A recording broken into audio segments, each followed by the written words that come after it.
আজকের আমি আপনাদের সাথে শেয়ার করব মিক্স ভেজ রেসিপি। এর জন্য আমন্ড, কাজু, কিশমিশ, পোস্ত ভিজিয়ে রেখে বেটে নেব। এই পেস্টটা পরে আমি ইউজ করব। জলে সামান্য নুন দিয়ে জলটাকে সামান্য গরম করে নেব এবং পনিরগুলোকে এর মধ্যে দিয়ে দেব। আমার বাড়িতে যা যা সবজি ছিল সেগুলোকে কেটে নিয়েছি একটু বড় বড় করে।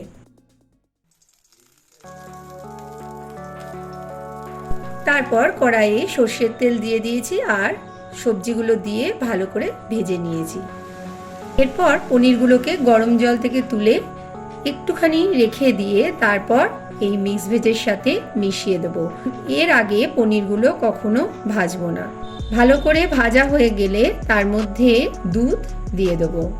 দুধ দেওয়ার পর সেই পেস্টটা এর সাথে মিশিয়ে দেব।